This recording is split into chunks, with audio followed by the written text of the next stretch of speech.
Welcome back, guys. Today I'm going to cover a little topic. I just began my little adventure into solar panels, and this is my basic setup that I'm starting with. I actually built me a little stand out of some salvage metal that I had from when we built our building here, and I figured that was that the project or the material would work great for the project that I was building, something to hold these batteries up.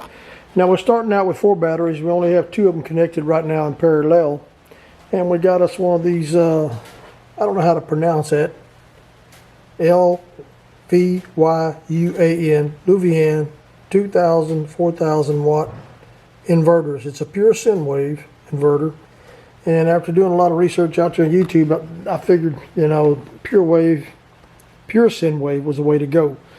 I also got a little cheap 100 amp controller off of eBay. It's an MPPT solar charge controller, and still learning how to actually use this thing. Now you see right there, we got 12.7. I've got 2 solar panels hooked up to it. 33, 0, 0, 39, 0, 0, 28.4 volts. 25.2. But anyhow, I got a lot to learn. I've also mounted me a breaker box up there because that's going to be needed in the future, I'm sure. But no, guys, this is my startup of my little solar panel venue that I've got going. Man, I hope y'all put some comments and suggestions down below what I'm doing wrong and what I'm doing right and what I can do to make this project successful. But I do know that right now I got a fan here. We're going to plug it in. We'll turn the inverter on.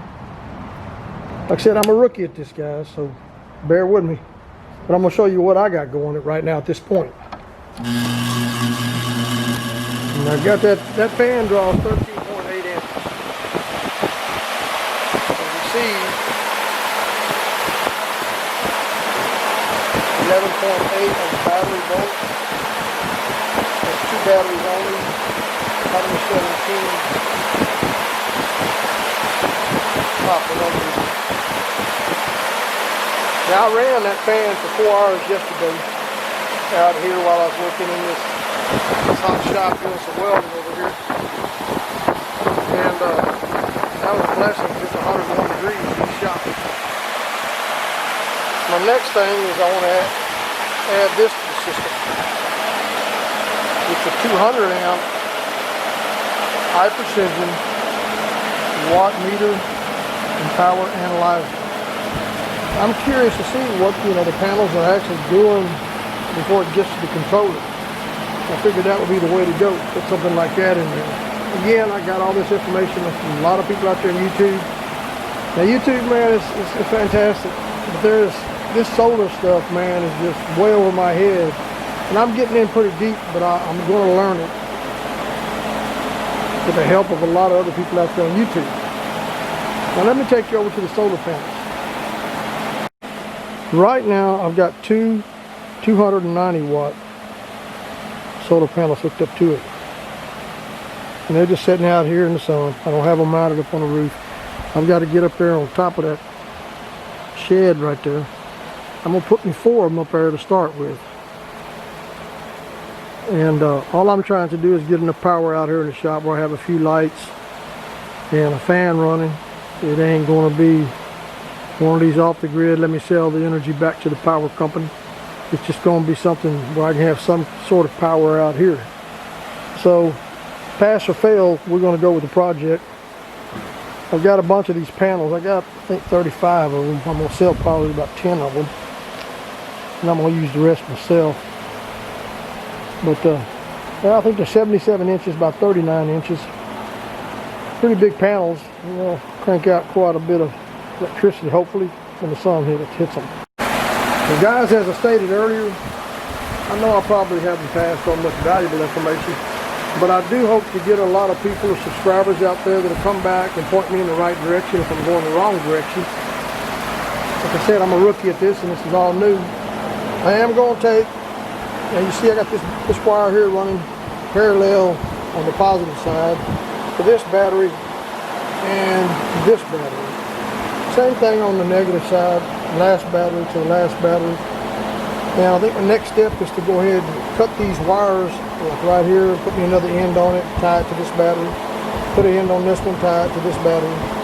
That way I'll have all four of these batteries parallel together. And those are 100 amp hour batteries, so that should give me 400 amp hours at least. And that should run for a while. I've got 4 more of those to hook up. But I got a question to y'all guys out there. Is it better to run series, or is it better to run these batteries in parallel? I've looked at, this is a 12 volt system. These are 12 volt batteries. A lot of people say go 24 volt. Some people say go 48 volt. From what I've seen out there, yes, it's probably better to go bigger. But on a budget and learning the system, I'm going to stick with my 12 volt until I get it all figured out. So guys, if you enjoyed the video, hit the like, subscribe button. Post your comments and suggestions down below to make this a better project. I hope to hear back from y'all. Stay tuned for future videos. I'll be putting a bunch more of these out as we hook up the solar panels on top of the roof and start shooting some more videos of what the system is actually doing. Let me get you one more shot of the inverter there. We've been running since we started this video, 11.8 on 1 volt. I'm just curious how long these batteries are going to last. There's a lot of gurus out there that know this stuff inside and out. I'm not one of them. Don't pretend to be one. Just a project, having fun doing it. Stay tuned for a future video.